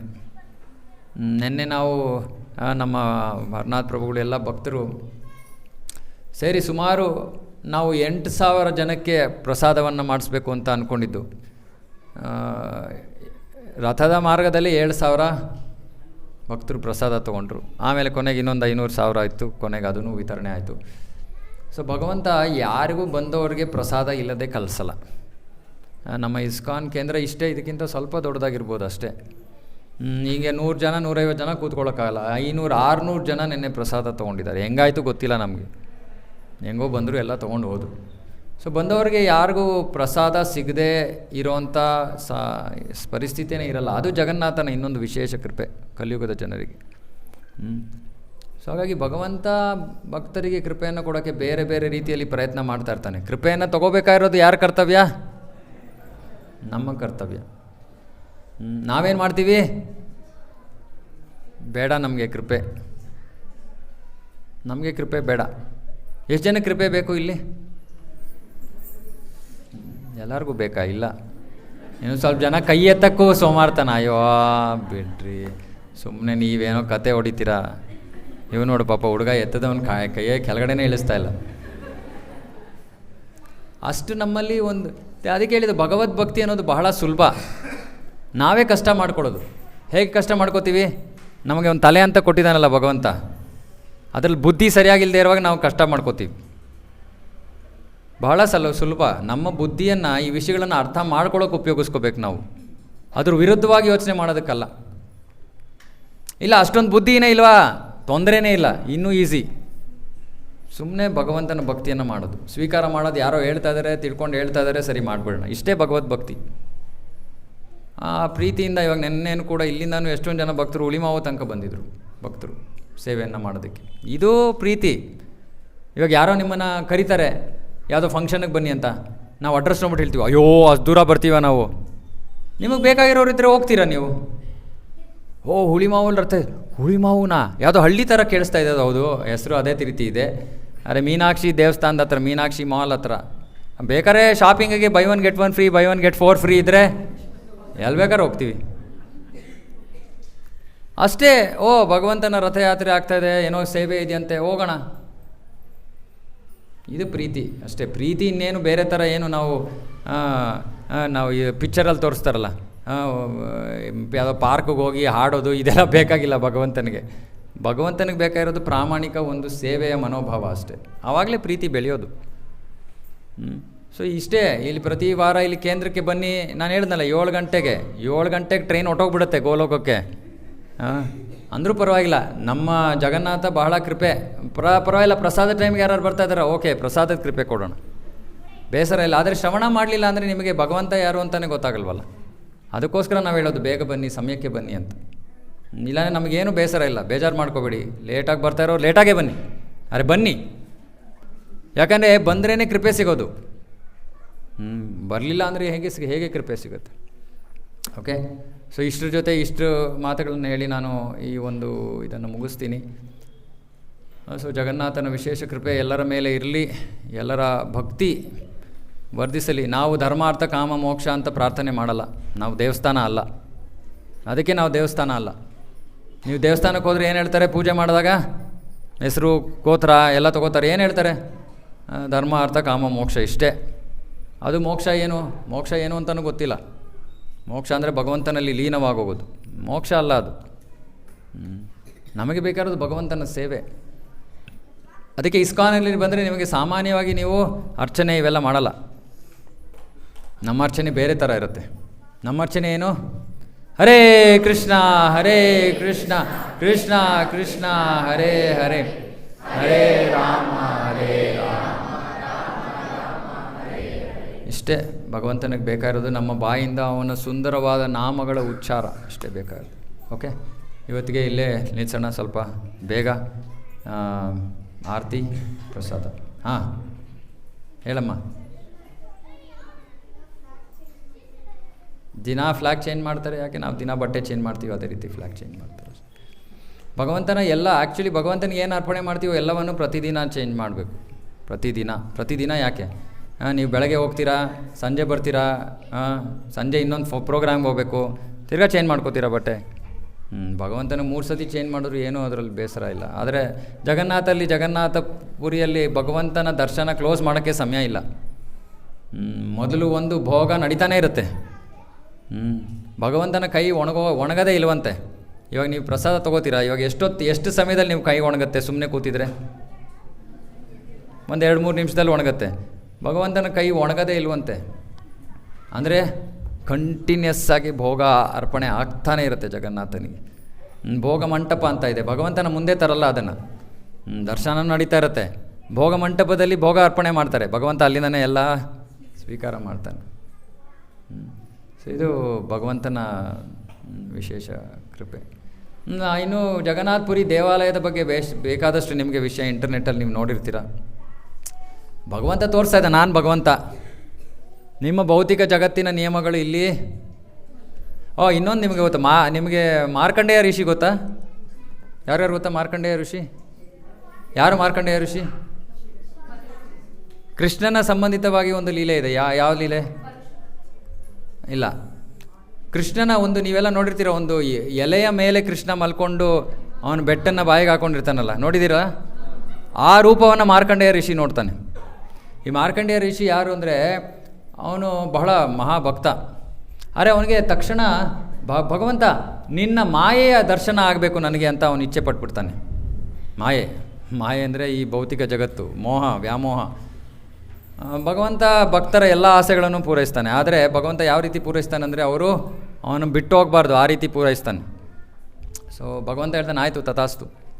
ಸರಿ, ಪ್ರಳಯದ ನೀರು, ತಕ್ಷಣ ಪ್ರಳಯದ ನೀರಲ್ಲಿ ಮಾರ್ಕಂಡೇಯ ಬಿದ್ದೋಗ್ಬಿಟ್ಟು ಯೋಚನೆ ಮಾಡಿ, ಪ್ರಳಯದ ನೀರು ಸ್ವಿಮ್ಮಿಂಗ್ ಪೂಲ್ ಅಲ್ಲ, ಟ್ಯೂಬ್ ಕೊಟ್ಟಿಲ್ಲ ಅಲ್ಲಿ.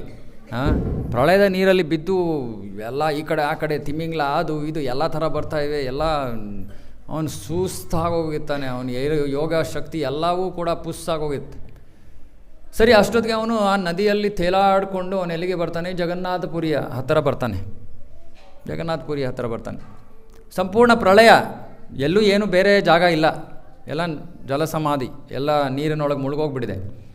ಆದರೆ ಇಲ್ಲಿ ಒಂದು ವೃಕ್ಷ ನೋಡ್ತಾನೆ ಮಾರ್ಕಂಡೇಯ. ವೃಕ್ಷದ ಮೇಲೆ ಆ ವೃಕ್ಷದ ಒಂದು ಕೆಳಗಿನ ಭಾಗದಲ್ಲಿ ಒಂದು ಮಗು ಮಲಗಿದೆ. ಆ ಮಗು ತನ್ನ ಕಾಲಿನ ಬೆರಳನ್ನು ಬಾಯಿಗಿಟ್ಕೊಂಡು ಚೀಪ್ತಾ ಇದೆ. ಮಾರ್ಕಂಡೇಯನಿಗೆ ಅದನ್ನು ನೋಡಿದ ತಕ್ಷಣ ಬಹಳ ಆಶ್ಚರ್ಯ ಆಗುತ್ತೆ. ಇದೇನಿದು? ಯಾವ ಜೀವಿಯೂ ಇಲ್ಲ, ಆದರೆ ಇಲ್ಲೊಂದು ಮರ ಇದೆ, ಆ ಮರದ ಕೆಳಗಡೆ ಒಂದು ಮಗು ಎಲ್ಲ ಬಿಟ್ಟು ಅದು ಆಟ ಆಡ್ಕೊಂಡಿದೆ ಲೀಲಾಜಾಲವಾಗಿ, ಯಾವ ಚಿಂತೆ ಇಲ್ಲದೆ. ನೋಡಿದ ತಕ್ಷಣ ಭಗವಂತನ ಸೌಂದರ್ಯವನ್ನು ನೋಡಿದ ತಕ್ಷಣ ಮಾರ್ಕಂಡೇಯ ಋಷಿಗೆ ಗೊತ್ತಾಗ್ಬಿಡುತ್ತೆ, ಇವನು ಭಗವಂತನೇ ಇರಬೇಕು. ಅಷ್ಟರೊಳಗೆ ಭಗವಂತ ತನ್ನ ಶಕ್ತಿಯನ್ನು ತೋರಿಸ್ಬಿಡ್ತಾನೆ. ಹೇಗೆ ಮಾರ್ಕಂಡೇಯ ಋಷಿಯನ್ನು ಅವನು ಉಸಿರಾಟದಲ್ಲಿ ಮಾರ್ಕಂಡೇಯ ಋಷಿ ಭಗವಂತನ ಶರೀರವನ್ನು ಪ್ರವೇಶ ಮಾಡ್ತಾನೆ. ಆ ಚಿಕ್ಕ ಮಗು ಪ್ರವೇಶ ಮಾಡ್ತಾನೆ. ಆ ಪ್ರವೇಶ ಮಾಡಿ ಅವನಿಗಲ್ಲಿ ಪ್ರಳಯದ ನೀರು, ಪ್ರಳಯದ ನೀರಲ್ಲಿ ಅವನು ನೀರಲ್ಲಿ ತೇಲಾಡ್ತಾ ಇರೋದು. ಆ ತೇಲಾಡ್ತಾ ಇರುವಾಗ ಅವನಿಗೆ ಜಗನ್ನಾಥಪುರಿಯ ಜಾಗಕ್ಕೆ ಬಂದಿರೋದು, ಅಲ್ಲಿ ವೃಕ್ಷ, ಅಲ್ಲಿ ಭಗವಂತ ಇವೆಲ್ಲವೂ ಕಾಣಿಸ್ತೇವೆ ಅವನಿಗೆ. ಯಶೋದಾಗೆ ಬ್ರಹ್ಮಾಂಡ ದರ್ಶನ ಮಾಡಿಸ್ದಂಗೆ ಭಗವಂತ. ಸೊ ಆಮೇಲೆ ಅವನು ಅಲ್ಲಿಂದ ಹೊರಗಡೆ ಬರ್ತಾನೆ. ಭಗವಂತ ಉಸಿರಾಡ್ತಾನೆ, ಉಸಿರು ಬಿಡ್ತಾನೆ, ಹೊರಗಡೆ ಬರ್ತಾನೆ ಮಾರ್ಕಂಡೇಯ. ಆವಾಗ ಅವನಿಗೆ ಶರೀರವಾಣಿ ಗೊತ್ತಾಗತ್ತೆ, ಈ ಜಾಗ ಯಾವ ಜಾಗ ಇದು? ಇದು ಜಗನ್ನಾಥಪುರಿ. ಯಾಕೆ ಜಗನ್ನಾಥಪುರಿ ನೆಲ ಸಮಾಧಿಯಾಗಿಲ್ಲ? ಯಾಕೆಂದರೆ ಜಗನ್ನಾಥಪುರಿ ಭೌತಿಕ ಜಗತ್ತಿಗೆ ಸೇರಿರುವಂತಹ ಭೂಭಾಗ ಅಲ್ಲ. ಅಲ್ಲಿ ಭಗವಂತ ಆ ಒಂದು ಲೀಲೆಯನ್ನು ನಡೆಸುವಂಥ ಜಾಗ ಜಗನ್ನಾಥಪುರಿ. ಅದಕ್ಕೆ ಜಗನ್ನಾಥಪುರಿ ಒಳಗೆ ಕಾಲಿಡೋದಕ್ಕೇನೆ ಒಂದು ಸ್ವಲ್ಪ ಆದರೂ ಸುಕೃತಿ ಇರಬೇಕು. ಬೇಕಾದಷ್ಟು ಲಕ್ಷಾಂತರ ಜನ ಬರ್ತಾರೆ, ಆದರೆ ಅವರೆಲ್ಲರಿಗೂ ಶ್ರದ್ಧೆ ಇದೆ ಭಗವಂತನಲ್ಲಿ. ಯಾರಿಗೆ ಶ್ರದ್ಧೆ ಇಲ್ವೋ ಅವರು ಪ್ರವೇಶ ಮಾಡೋಕ್ಕಾಗಲ್ಲ ಒಳಗಡೆ. ಶ್ರದ್ಧೆ, ಬರೀ ಶ್ರದ್ಧೆ, ಪಾಂಡಿತ್ಯ ಅಲ್ಲ, ಭಗವಂತನಲ್ಲಿ ನಂಬಿಕೆ. ಅಲ್ಲಿ ಜಗನ್ನಾಥ ಇದ್ದಾನೆ, ಅವನು ದೇವರು, ಭಗವಂತ ಅವನಿದ್ದಾನೆ ಅನ್ನೋ ನಂಬಿಕೆ, ಅವನ ದರ್ಶನವನ್ನು ಪಡ್ಕೋಬೇಕು ಅನ್ನೋ ಒಂದು ಉತ್ಸುಕತೆ. ಇಷ್ಟಿದ್ದರೆ ಭಗವಂತ ನಮಗೆ ಪರ್ಮಿಷನ್ ಕೊಡುತ್ತಾನೆ ಬರೋಕ್ಕೆ, ಇಲ್ಲಾಂದರೆ ಇಲ್ಲ. ಎಷ್ಟೊಂದು ಸನ್ನಿವೇಶಗಳಿಗಿದೆ. ಭಕ್ತರು ಅಲ್ಲಿ ತನಕ ಬಂದಿದ್ದಾರೆ, ದೇವಸ್ಥಾನ ಒಳಗೆ ಹೋಗೋಕ್ಕಾಗಲ್ಲ ಕಾರಣಾಂತರಗಳಿಂದ. ದೇವ್ರ ಮೇಲೂ ಬೇಡಪ್ಪ, ನಾವು ದೂರದಿಂದಾನೇ ದೇವ್ರನ್ನ ನೋಡೋಣ. ಇಲ್ಲಿ ಜಗನ್ನಾಥಪುರಿಯಲ್ಲಿ ಏನಂದರೆ, ಆ ಭಗವಂತನ ಹತ್ತಿರ ಹೋದರೆ ಅಲ್ಲಿ ಕೆಳಗಡೆ ಎಲ್ಲ ಕಡೆ ಸಾಲಗ್ರಾಮ ಶಿಲೆಗಳಿವೆ ಕೆಳಗಡೆ. ಹೊರಗಡೆ ಅವ್ರಿಗೆ ಯಾರಿಗೂ ಗೊತ್ತಾಗಲ್ಲ, ಯಾರೂ ಹೇಳೋದಿಲ್ಲ. ಸಾಲಗ್ರಾಮ ಶಿಲಾನು ಭಗವಂತನ ರೂಪನೇ. ನಾವು ಅಲ್ಲಿ ಕಾಲಿಟ್ಟರೆ ಅಲ್ಲಿ ಒಂದು ಸಾಲಗ್ರಾಮ ಶಿಲಾ ಇದ್ದರೆ ಅದು ಮಹಾ ಅಪರಾಧ ಆಗಿಬಿಡುತ್ತೆ. ಅದಕ್ಕೆ ನಾವು ದೇವರ ಹತ್ರ ಎಲ್ಲೋದ್ರೂ ಅಷ್ಟೇ, ಇದೊಂದು ಸಾಮಾನ್ಯ ನಿಯಮ, ಎಲ್ಲರೂ ತಿಳ್ಕೊಂಬಿಡಿ. ಭಗವಂತನ ಹತ್ತಿರ ನಿಮ್ಗೆ ಅವಕಾಶ ಸಿಕ್ಕಿದ್ರೂ ಹೋಗಬೇಡಿ. ಭಗವಂತನ ಹತ್ತಿರ ಹೋಗೋದಕ್ಕೆ ನಮಗೆ ಬಹಳ ಯೋಗ್ಯತೆ ಇರಬೇಕು. ನಿಮ್ಗೆ ಅವಕಾಶ ಸಿಕ್ಕಿದ್ರೂ ಒಂದು ದೂರದಿಂದ ನಮಸ್ಕಾರ ಮಾಡಿ. ಭಗವಂತ ಬೇಸರ ಪಟ್ಕೊಳ್ಳಲ್ಲ. ಭಗವಂತ ನಿಮ್ಮ ಹೃದಯದಲ್ಲಿರೋ ಪ್ರಾಮಾಣಿಕತೆಯನ್ನು ನೋಡ್ತಾನೆ. ಹೌದು, ಈ ಭಕ್ತನಿಗೆ ಅನ್ನಿಸ್ತಾ ಇದೆ ತನಗೆ ಯೋಗ್ಯತೆ ಇಲ್ಲ ನನ್ನ ಹತ್ರ ಬರೋಕ್ಕೆ, ನನ್ನನ್ನು ಸ್ಪರ್ಶ ಮಾಡೋಕ್ಕೆ, ಅವ್ನು ದೂರದಿಂದಾನೇ ನನಗೆ ನಮಸ್ಕಾರ ಮಾಡ್ತಾ ಇದ್ದಾನೆ, ಸೇವೆ ಮಾಡ್ತಾ ಇದ್ದಾನೆ, ಭಗವಂತ ಸ್ವೀಕಾರ ಮಾಡ್ತಾನೆ. ಏನೂ ಅಪರಾಧ ಆಗೋದಿಲ್ಲ, ಹೆದರ್ಕೋಬೇಡಿ. ಅಯ್ಯೋ ನಾನು ಹೋಗ್ತೀನಿ, ಅವ್ರು ಮುಟ್ಟಿ ಅಂತ ಇದ್ದಾರೆ, ನಾನು ಮುಟ್ಲಿಲ್ಲ ಅಂದರೆ ಭಗವಂತ ಬೇಜಾರು ಮಾಡ್ಕೊಳ್ಳಲ್ವ? ಖಂಡಿತ ಬೇಜಾರು ಮಾಡ್ಕೊಳ್ಳಲ್ಲ. ಯಾಕಂದರೆ ಇದು ತುಂಬ ಭಗವಂತ ಅಷ್ಟು, ನಾನು ಅದೇ ಹೇಳಿದೆ, ನರೇಂದ್ರ ಮೋದಿ ಹತ್ರ ಹೋಗ್ಬಿಟ್ಟು ಅವ್ರು ತೊಡೆ ಮೇಲೆ ಕೂತ್ಕೊಂಡ್ಬಿಡ್ತೀವ ನಾವು, ಯಾರೋ ಬಿಟ್ಟರು ಅಂದರೆ.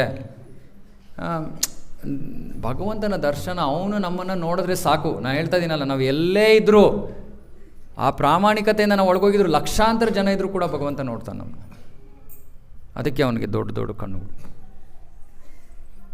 ಸೊ ಹೀಗೆ ಬೇಕಾದಷ್ಟು ಕಥೆಗಳು, ಬೇಕಾದಷ್ಟು ಲೀಲೆಗಳು ಜಗನ್ನಾಥ ನಮ್ಮೆಲ್ಲರ ಭಕ್ತಿಯಲ್ಲಿ ನಾವು ಮುಂದುವರಿಯುವಂಗೆ ನಮ್ಮನ್ನು ಅವನ ದೊಡ್ಡ ದೊಡ್ಡ ಕಣ್ಣುಗಳಿಂದ ಅಲ್ಲಿಂದಾನೇ ನೋಡಲಿ, ನಮ್ಮ ಭಕ್ತಿಯಲ್ಲಿ ನಾವು ಮುಂದುವರಿಯೋದಕ್ಕೆ ಅವನು ಕೃಪೆ ಕೊಡಲಿ ಅಂತ ಪ್ರಾರ್ಥನೆ ಮಾಡ್ತಾ ಅನಿಸ್ತಿ. ಎಲ್ಲರೂ ಜೋರಾಗಿ ಹರೇ ಕೃಷ್ಣ ಮಂತ್ರ ಹೇಳೋಣ.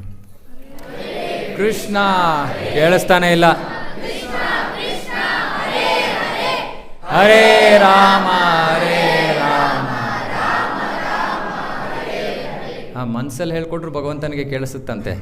ಅರೆ ಭಕ್ತರಲ್ಲಿ ಎಷ್ಟು ಉತ್ಸಾಹ ಇದೆ ಅಂತ ಭಗವಂತ ನೋಡ್ತಾನೆ. ಇನ್ನೊಂದು ಸತಿ ಜೋರಾಗೆ ಹರೇ ಕೃಷ್ಣ ಕೃಷ್ಣ ಕೃಷ್ಣ.